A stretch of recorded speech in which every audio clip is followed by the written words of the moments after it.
YouTube fam, welcome back to my channel.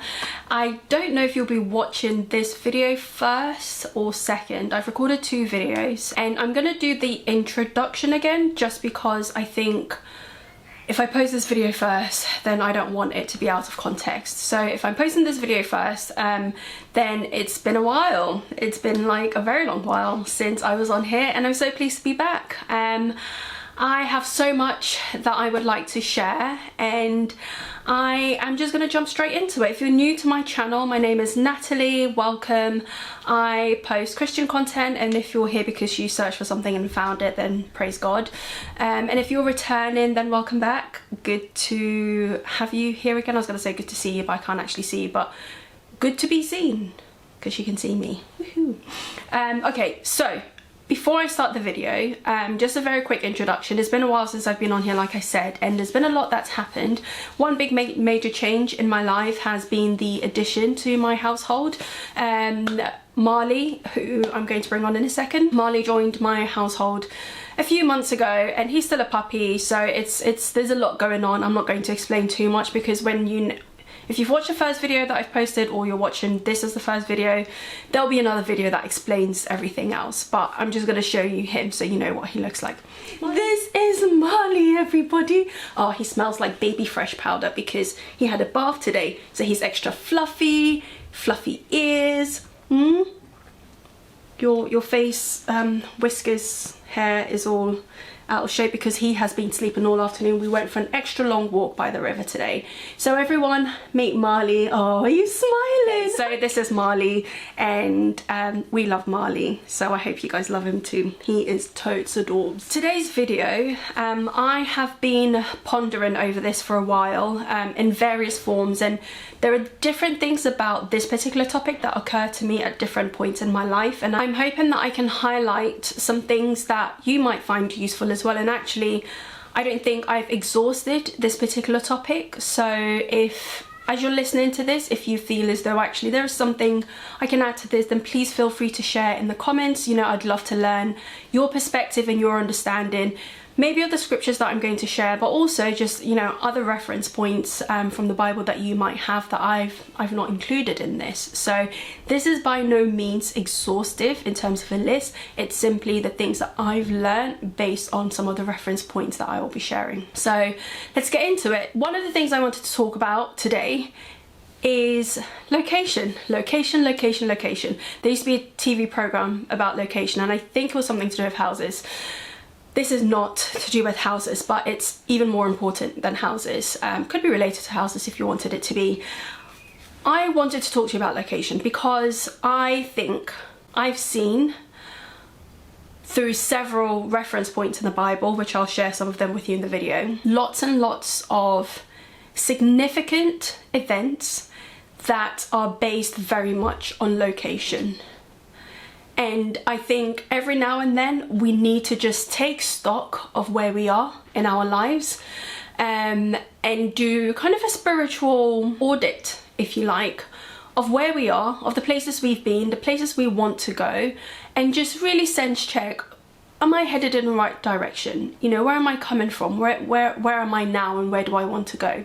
And some of these stories will highlight to you exactly why I think it's important to do this sort of audit check in our lives. Location has so many significant implications. You know, we hear about being in the wrong place at the wrong time or being at the right place at the right time and things like that. And, you know, it's not just about timing, it is about where you're located as well. Now, one of the first things that I'd like to highlight, I'm going to start off with a bad one first and then we'll go into the good news, is that when I came upon Mark 8, when you read from Mark 8 verses 22 to 26, it's a very, very short passage, but when I read it, and I'd read through the Gospels before, so it wasn't the first time I'd read it, but for some reason I just honed in on that particular passage. And that passage is about the blind man that Jesus met at Bethsaida and healed him. The thing that I hadn't paid attention to was that the reason Jesus had to take him out of, well, let me go back a step. First of all, Jesus had to take him out of Bethsaida in order to give him his healing. Now, do you know why that was? Because in Matthew, I will link the Bible verses for you.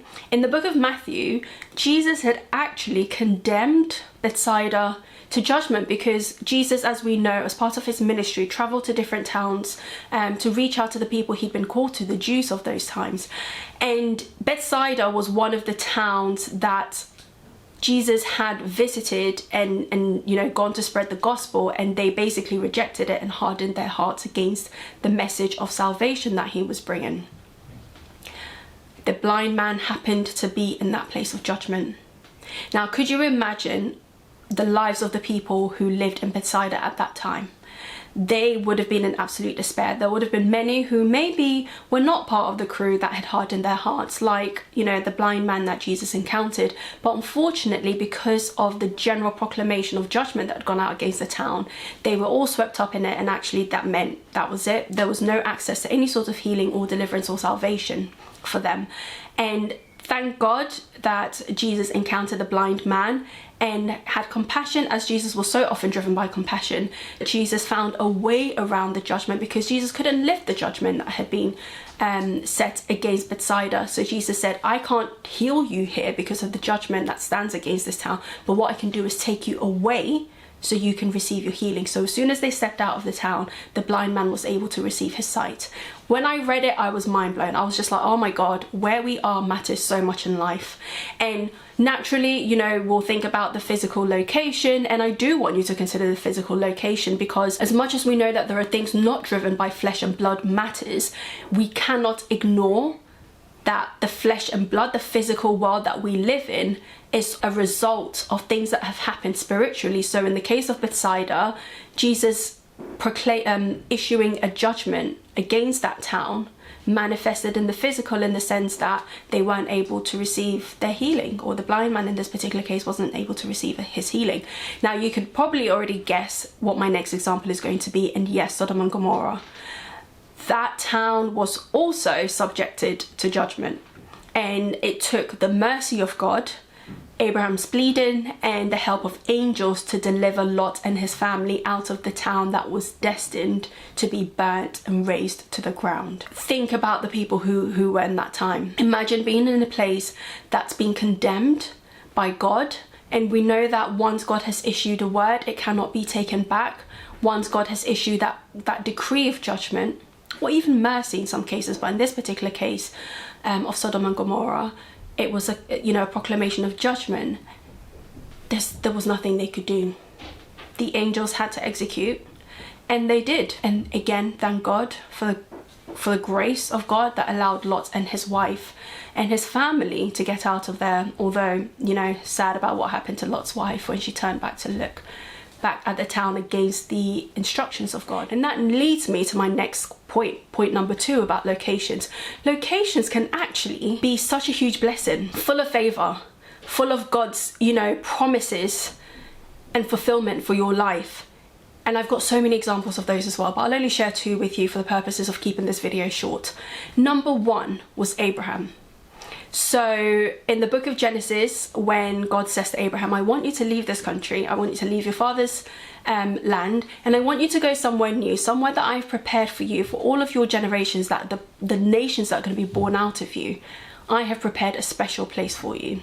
And Abraham goes, and everywhere Abraham goes, because he's been led by the Spirit of God, he encounters huge success. Things just happen to go his way. Now, not everything went according to his way, granted, but we can see and track the movement of Abraham, the obedience of Abraham as God directed him to various places. We see the disagreements that take place between him and Lot.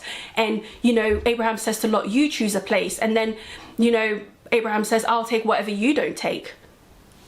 God had favored Abraham. There was such a grace that came upon him that because of the journey God was taking him on, wherever he went, he was met with grace and favor. Even when he ended up being in the wrong situation, like when he encountered King Abimelech and, you know, asked Sarah to lie about being his wife, God still came to his rescue, because this was a man under assignment. This was a man who God himself had said, listen, I want you to come out of where you are. I want to take you somewhere new. And this isn't going to be a one-stop destination. There is going to be a whole journey, but I am going to keep you all throughout that period.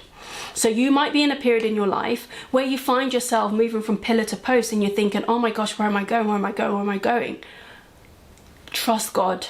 As long as you believe and have faith that God is leading you and you're hearing from God, you're receiving those instructions, you have that grace and you have that favor, then continue to trust God and trust where he is leading you to. So that's one example. Example number 2 is still the man at Bethsaida.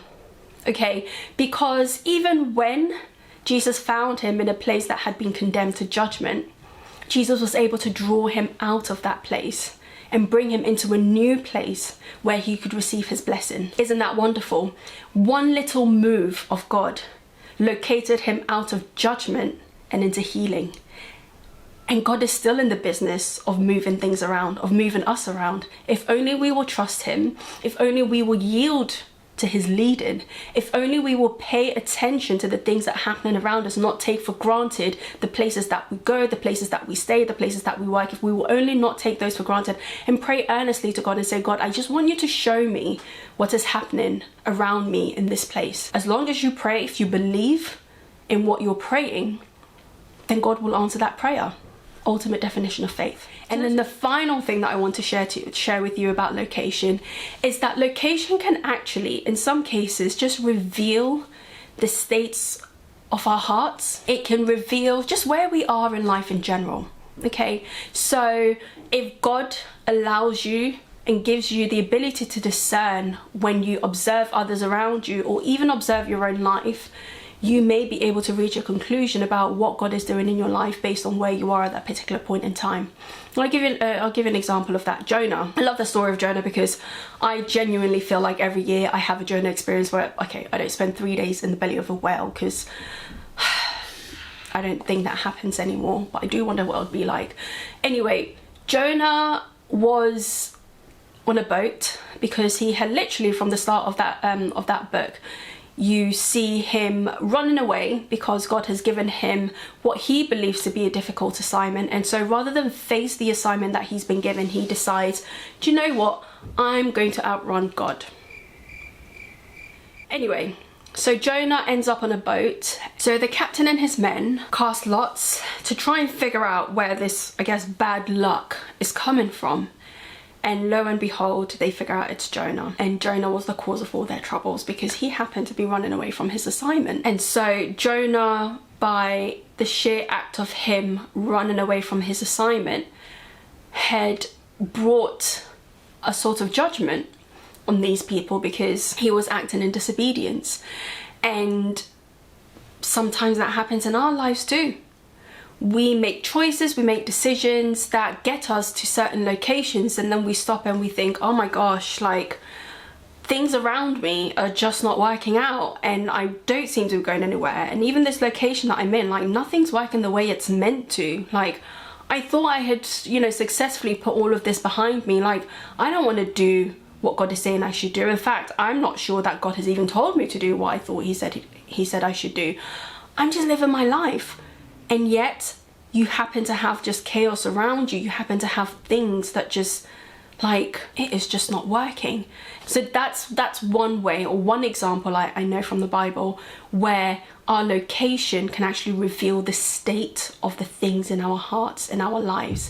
And the second example is the prodigal son. Okay, so a very similar experience to Jonah in my perspective, in terms of that act of disobedience, of running away, of going out of step, out of order of God's will, and then finding yourself in a place that just doesn't befit you.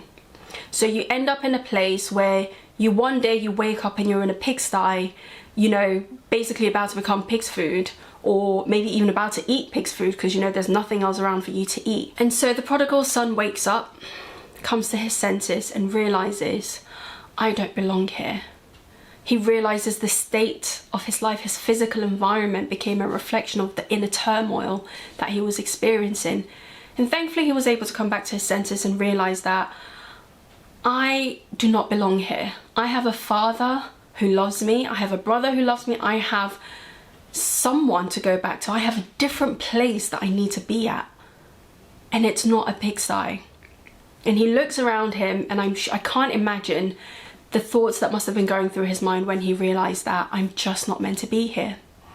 So he came back to his senses, came back to himself, got up and went back home. And those are the 3 things that I've learned just about location, and from those, you know, reference points that I've shared in terms of the biblical references of things that happen that are centered around location. And trust me, you guys, there are so many different examples. Like I said at the beginning, I would love for you to share any of your own examples, things that strike you, you know, as you read the Bible and you think, God, location just matters so much.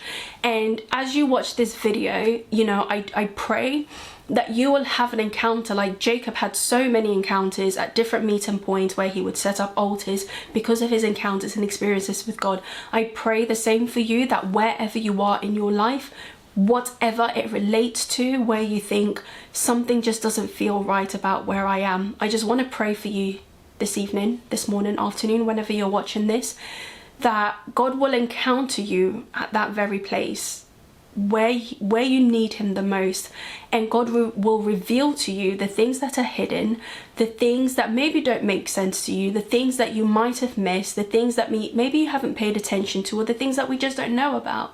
I just pray that God will bring all of those things to light and help us to make decisions and choices about where we situate ourselves, about where we find ourselves located, that will enable us to stay in his plan and his will and his purpose in the right place, and always be at the right place at the right time. Thank you so much for watching. I thoroughly hope you've been blessed by this video, and I will see you in my next one. Take care and see you soon. Bye.